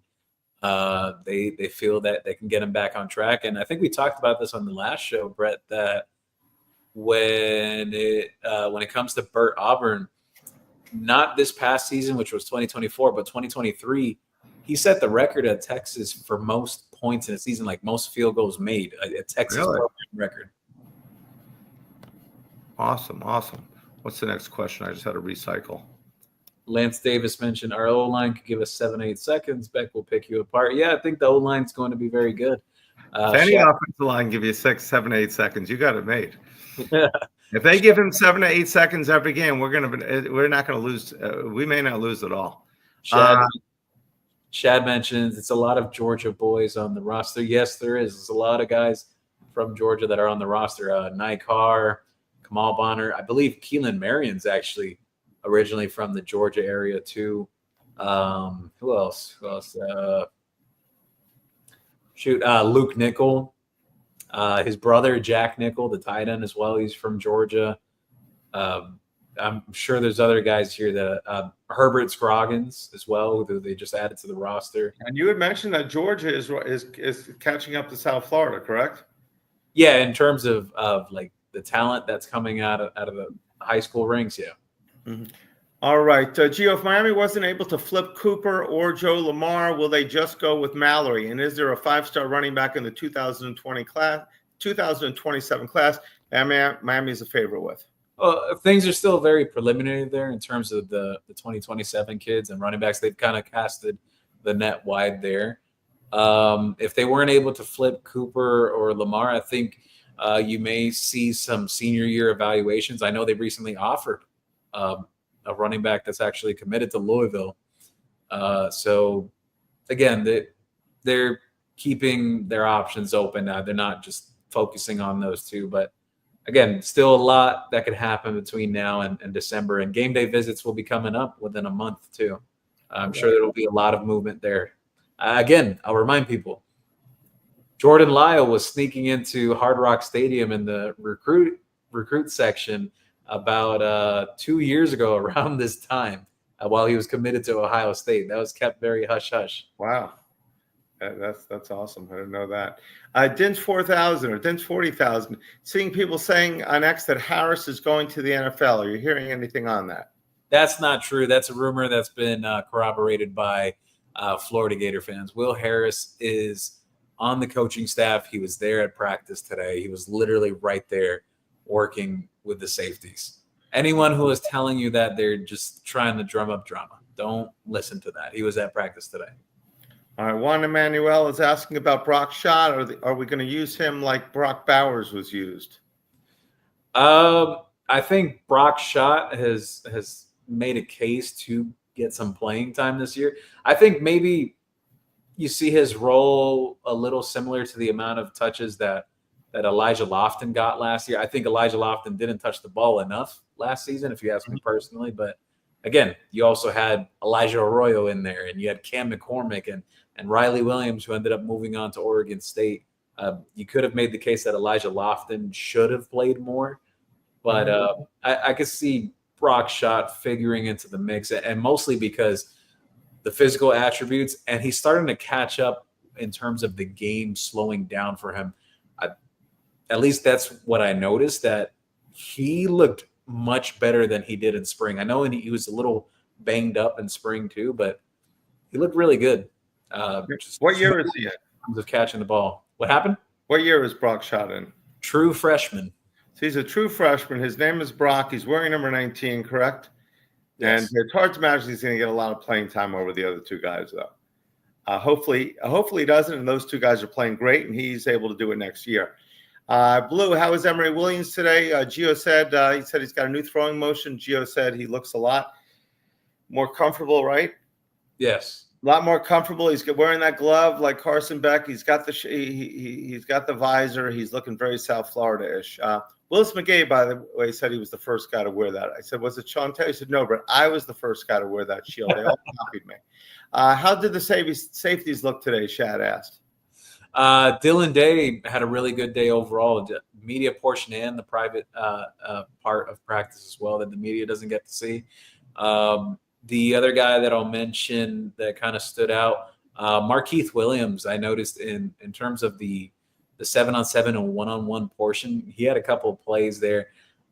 again, I still have my questions about like the physicality and his size as a safety, but I think from a coverage standpoint, he's kind of flashed that quite a bit in his time here at Miami.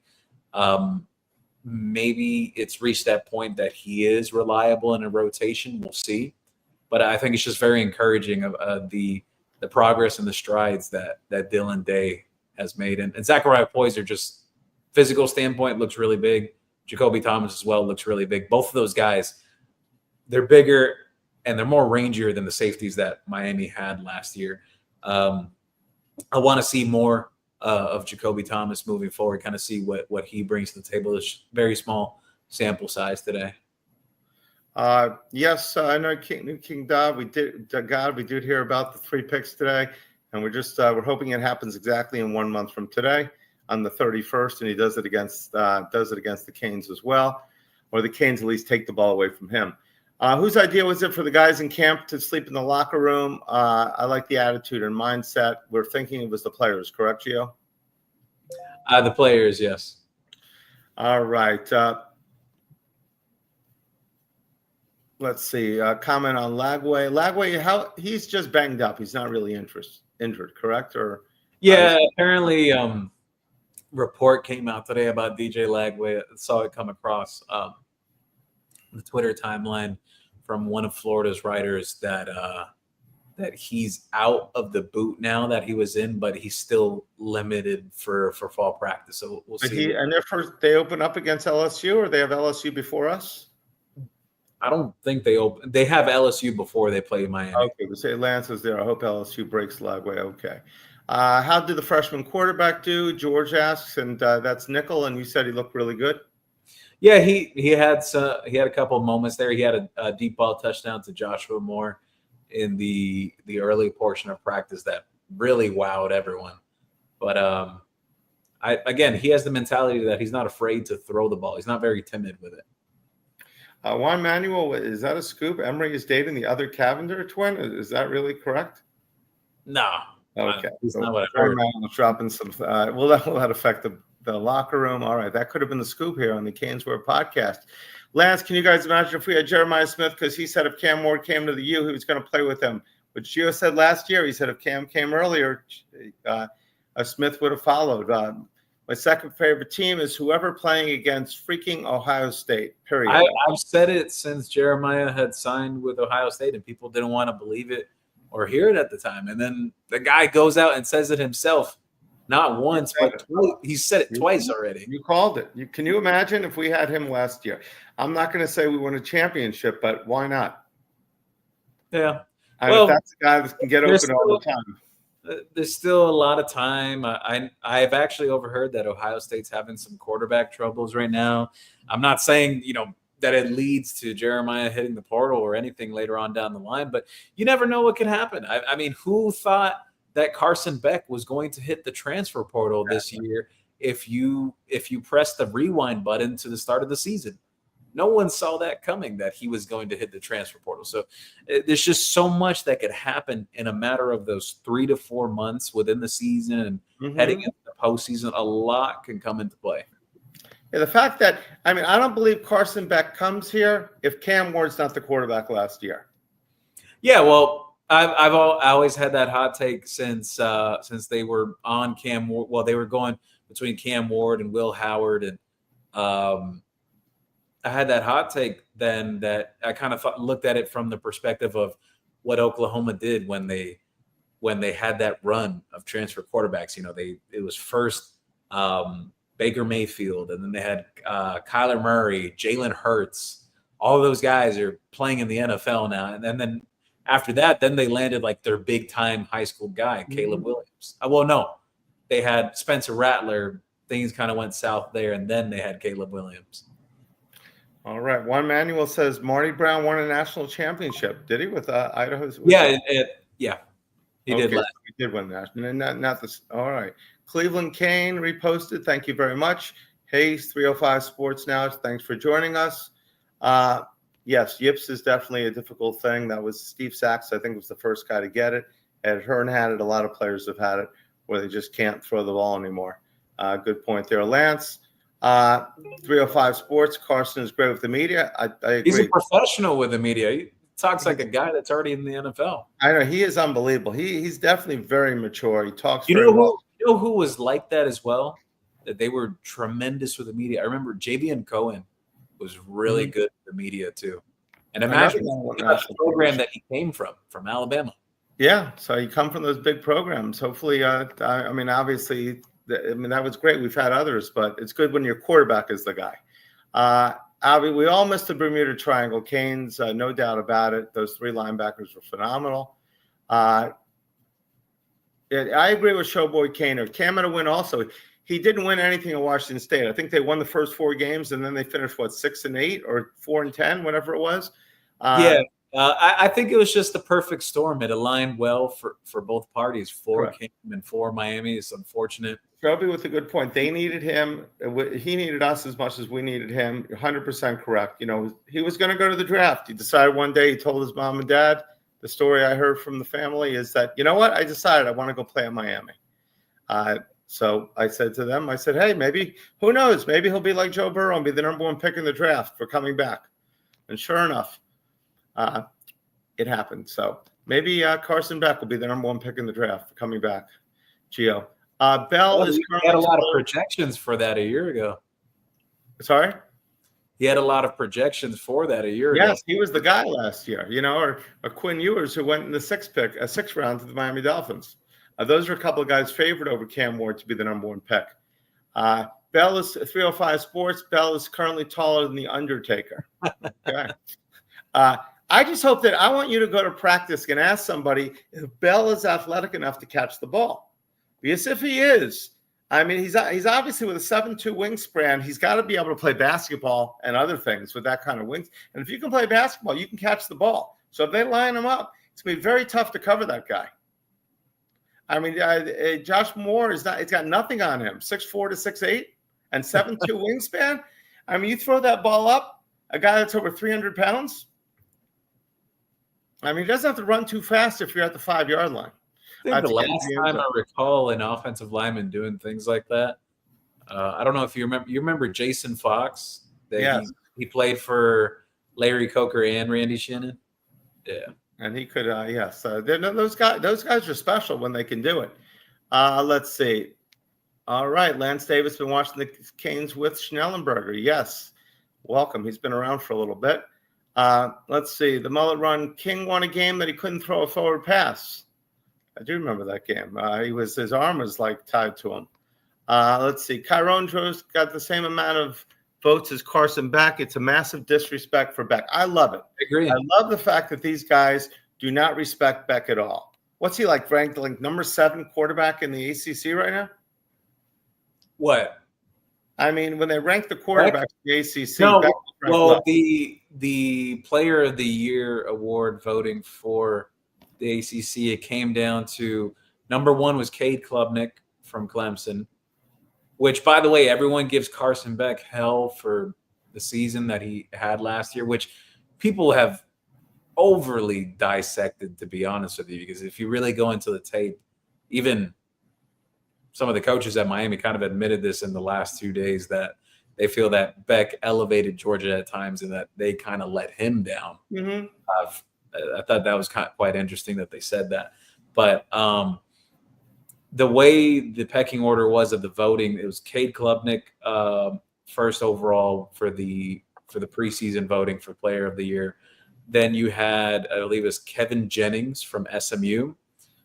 And then it was a tie between Carson Beck and Kyron Drones, which is crazy because Kyron Drones, like, I know he looked really good against Miami last year, but his season did not end well. He even got benched at 1.2 at Virginia Tech last season. Did he really? Yeah. I realize that, but he got up for his cousin, right? I mean, playing against Miami, that was the game. He was set for that. Sometimes Miami is the Super Bowl for teams. I mean, it's like when Butch Davis beat us when he was at FIU, and they didn't win another game for like 2 years. It seemed. I mean, that was Miami. That was the last hurrah. Yeah, his last hurrah, and then he went out. People said we should have got Butch Davis, and I was saying the guy hasn't won a game since he beat us like a year ago. Nick wants to know, is Jordan Lyle out there today? I didn't see him anywhere. Yes, he was. Jordan Lyle was out there. Okay. Any word on Brock Schock? Yes, we've talked about Brock Schock, 305 Sports. He's a true freshman, but he's looking really good. Gio, it's early. We both know Becca's been throwing since May. Notre Dame quarterback has been throwing since January. All right. Kane Jones is he thinking that we're at a disadvantage there? No, well, I think we're definitely going to win that quarter. I think that is the biggest difference in those two teams is the quarterback for that game. A guy that's 25-3 in the SEC and a guy that's never played. This is the SEC, not the ACC. And as bad as we say sometimes the SEC is overrated, they're still better across the board probably than the ACC. Wouldn't you agree? What, the SEC versus the ACC? Yeah, across the board, yeah. So let's see. Lance says Malachi is going to win Malachi is going to win the slot. Hassan says top receivers for 2027. We'll cover that one in the next show. Juan Manuel, I see Joshua Moore starting because talent, skill, and skill set, because he will be a defense least priority. You think he could start, Joshua Moore? I don't think he'll be a starter this year unless an injury happens, like if somehow CJ Daniels is not healthy or whatnot. I think they're going to have a hard time not finding some type of role for Joshua Moore this year. And I think it just boils down to the skill set he has. There's really no other receivers on this roster that are like Joshua Moore. This is why you see Miami trying to recruit more body types like his as well. Can he be like a Jeremiah Smith type? Not as good as Jeremiah Smith, but he's 6'4", he's big bodied, big hands. I don't think he's as fast as Jeremiah Smith. I think he's very physical, though. I think he definitely can match that physicality. When I say that I don't think Joshua Moore is as fast as Jeremiah Smith, that doesn't mean Joshua Moore is slow either. I mentioned earlier, he's been clocked as fast as 22 miles per hour. According to the team's metrics throughout the offseason. So he could definitely move at his size. I think physicality, yeah, he can match that. But I just think Jeremiah Smith is a generational talent. He's a special guy. All right, Cuban Kane, welcome to the show. Any information on football-only facilities, dead or on hold? Football only facilities that are on hold. That's been on hold mostly because NIL takes precedence. They were also navigating through the, how do I say it? Oh my God, what's the name of the new thing now? The rev share deals and whatnot that were coming into place and everything that was going through the House as well legally throughout the offseason. That's what I was told, at least from Miami's side of things, that that's kind of where they stood at with things. They didn't want to allocate too much money towards facilities and not have enough in terms of allocating money for players and new acquisitions and whatnot.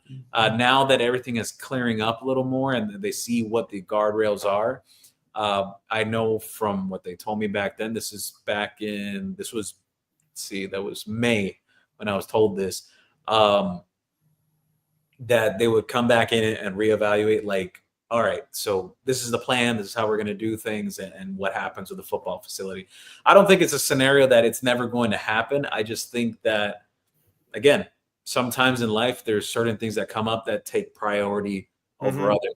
And that is the scenario that has played out for Miami. Like when Mario first got here and those plans were already in the works, those plans were already in the works since Mario arrived. It was different back then. NIL started exploding gradually over the last 4 years. Absolutely. Lance Davis, it's basically saying what you said, I think, a few shows ago. Get the best QB transfer in the class. If it's not broke, don't fix it. With the O-line that we have and the skill positions, Nickel and Coleman can compete for the backup. Obviously, Emery's still here. I hope this year we're blowing out teams left and right, and we can see what Emery has and Nickel has. Let them each get. Beck gets a half, and each got one of those guys gets a quarter, and we don't have to worry about it. We just cruise through most of the games. Kane Jones, the plan is to have Fletcher have a great year and then circle back on that UG running back. He's talking about Jay Lamar. All right, Jay Jay Lamar. Lamar a lot. Miami came really close to getting him. Again, long way till All early. three of our running backs, though, have multiple years of eligibility left, correct? And only one can go to the NFL this Yeah, year. Mark Fletcher has 2 this year and next year. Technically, he could have 3 if he wanted really, a red shirt. But Jordan Lyles got another 3. Shamar Brown's got another 3. They all have multiple years. And Pringle has 3 more. This is a true freshman, right? And he, so we're pretty well set. Obviously, they've got to get a solid guy every single year, at least one. Lance Davis, Lofton makes Brevin Jordan look like G37s. Lofton is a Lamborghini. Obviously, Lance is very high on Lofton, just like you. Second favorite player behind JoJo. But what are some of the things the coaches are doing better to elevate this team? Moneybag talking about the coaching staff. Thank you. Good question. Doing better to elevate this team. Well, I think Coach Corey Heatherman is very intense as a coach, very intentional with what he teaches the linebackers. He's a lot of focus to detail there. I'd say other aspects of things there. I would bring up the factor of what the coaches are also doing with the players off the field. They try to create that family environment with the trust factor type of situation going on there. Where players are always coming over to the coach's house. It's a very comfortable environment between player and coaches. And I look towards also the honest conversations as well. Like Shannon Dawson telling Emory Williams after the bowl game last year that, look, you got to get better. You got to get stronger. You got to get faster. He didn't, just sugarcoat it to the kid and say, yeah, it's okay. It's fine how it went out there. No, that's not what happened. The kid actually went to go get a new trainer. It's just, I think a lot of it has to do with the honesty and transparency in the program between coaches and players and parents. Good points. Blue, are we going to get Carson Beck jerseys for this season? Absolutely. We are working on it right now. We'll get Carson Beck jerseys. Right. They changed the number font for the jerseys this year. Yes, they did. They changed that last year a little too. Did it change this year from last year? Yeah. So the borders of the numbers, like the outline, they're thicker now. And some of the fonts, like the 1s and the 7s, they stretch out a little further now. They're not as tight and compact. All right. So we have the number 1 in stock. Obviously, we'll be able to make with those JoJo, blanks or JoJo or Muhammad Toure, or obviously a lot of people are going to still want Cam Ward jerseys. He's still selling like crazy. You go to the Cam Ward website and they do get them from us. Thankfully that we have that deal with the family. Let's see. Casey Jones, thank you for reposting this thread. Dylan Day will be the best newcomer this year. That's the Crib 305's prediction right now. You think that's a possibility, Gio? I think best newcomer. Well, if you take it away from the transfer equation, I think best newcomer, I'd go with I'm going to go with either Malachi Toney or I think Hayden Lowe. By the end of the season, it's going to be very obvious what type of talent he is. So I'd say one of those two. All right, cool. How do Marcelin look at linebacker? Slug Bruce says. How does Marcelin look at linebacker? I didn't really notice him today, to be honest with you. I'll get back to you on that one. All right. What about my dog, CJ Wiley? Oh, he's talking about the linebacker, Kellen Wiley, actually. Kellen Wiley Jr. So he's about 6'3", almost 240 pounds now. He's working in that rotation at linebacker.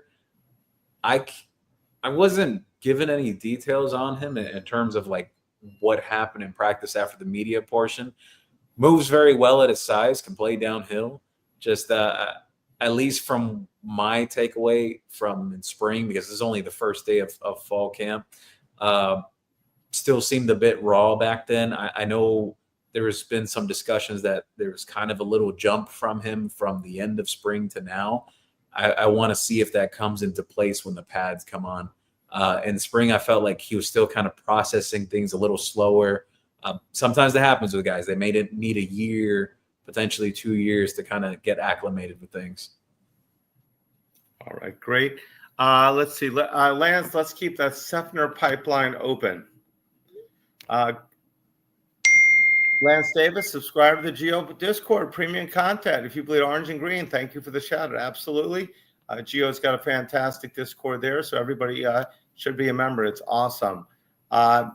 Canes Jones says, you stated at the first practice that normal to have those 3 interceptions. I was saying our QB just really started throwing to his players. Okay, that's what he said. That was no, he's right. He's right on that point. He's been playing since January. Our guy since May. Exactly. Obviously, we don't want him to get those interceptions out of his system, though, up there in Notre Dame. Let's see. Anything on Cole McConaughey at DE? I think you mentioned that before, but spoke about him earlier. He's healthy now. He was actually pretty much held out for quite a bit of time in the spring. He was hampered most of the spring.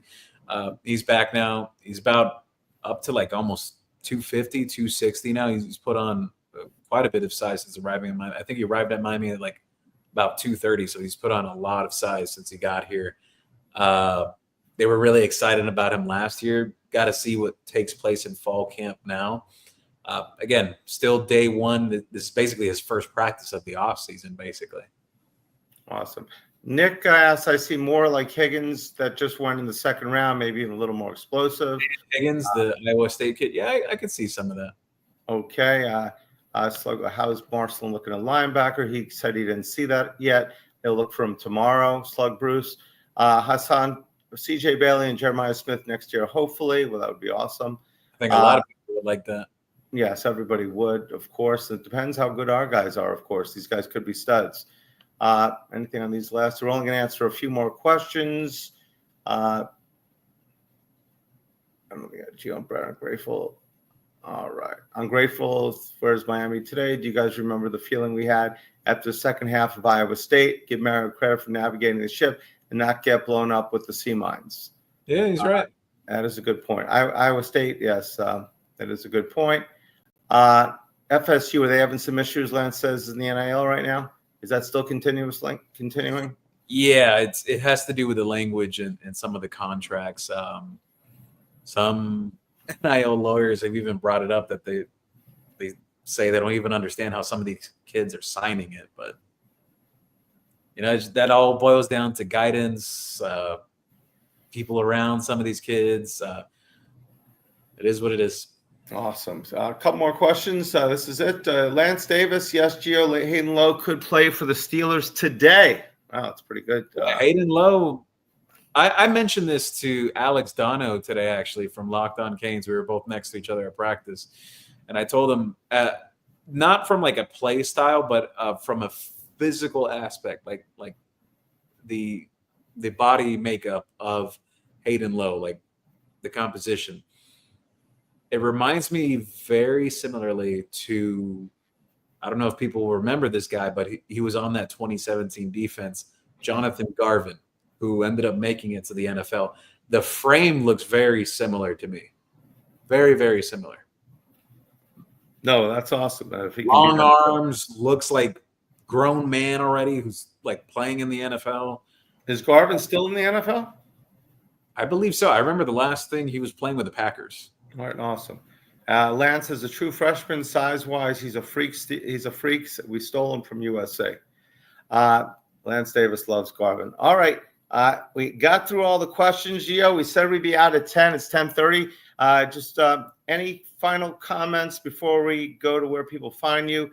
First of all, thank you for everyone for joining the show. It was awesome. Back-to-back days. Gio is we were on this till about 11:30 last night. He had to probably be up at 6 and at practice at probably 7 or so. So Gio is a maniac. Had a long day and did a great job, and he's still here. Oh, you got 3 more shows tomorrow. You got 3 more shows tonight, Gio? I'm actually going to catch some shut-eye after this. Got to be up bright and early to get to practice again tomorrow. I'll have another quick show about, I think it was like 30 minutes I did today, about what I see from practice number 2. and then I'll come back with something later in the evening about any extra details that get shared with me after speaking with some people in the afternoon. And yeah, that'll be about it for tomorrow.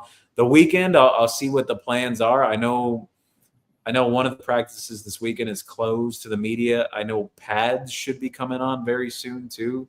So I'll be getting some details out of that, some tidbits and whatnot that I'm sure people will want to find out and hear about, and kind of who's standing out once things get very physical. So a lot of good stuff on the way. All right. Well, great. Well, again, an amazing turnout for the show. Thank you very much. We're going to try to do this a couple of times a week. Maybe if we can get into shorter versions, maybe more. But it's been awesome. The season's extremely exciting of this depth and everything. Today's only the first day of practice, and everybody is revved up. Everybody's excited, and everybody's getting geared up. So, Gio, they can find you at GeoMillion on X. They can see your Discord as well. They can see you all over the network. Just look for Gio, and we're blessed to have them. And CanesWear Podcast, excited to have everybody. CanesWear, remember, the spot, South Florida fan shop. New items coming in every day. No tax this whole month. And plus, check out our clearance items as well. And lots of other good things coming in. So we're really excited, working on all those jerseys as well. We've got the backpacks. It's back to school coming up. We've got the spray ground backpacks probably down inside our last 100. We've got other backpacks. We've got Panther items, the Stanley Cup two-time Florida champion. Florida Panthers are going to be announcing tomorrow. Bob, the goalie. Bob, now it's not Kane Talk, but we'll be here September 21st. We're going to be announcing that tomorrow officially. Bobrovsky will be at CanesWear, and that'll be exciting. We had about 500 people for Barkov, and we'll be looking at getting some Kane players too. So lots of excitement going on, and it's not even August yet. That'll be tomorrow or in just an hour and a half from now. So, Gio, any last comments? Yeah, actually, tomorrow's my anniversary with my wife too. I hope she doesn't kill me with how busy I am. Happy anniversary. How long has it been? Going on almost 5 years now. Yeah. 5 years. Congratulations. That's awesome. All right. She's awesome. So you can do all this stuff and everything like that. And she knows you're a celebrity, and she understands it. And when you're walking on the red carpet one day of the ESPYs or something like that, she'll appreciate it. Yeah, she's. I always tell people she's the real champion, because when I have to do something, she basically takes care of everything with the kids. Like when I have to go do something with work or just anything that comes up, she's the real champion at home. No, you need the synergy behind every great man's a great woman. And you need the synergy, because if they're not there for you, it's very difficult. And I know you're raising a family and everything. You're doing an amazing job. So keep it up. And I know there's a lot of demands on you. So thank you for coming and spending your time here. That's about it for us. We're going to check out, guys. Thank you very much for joining the show. We appreciate it. And we look forward to seeing you soon. Go Canes. Go Canes.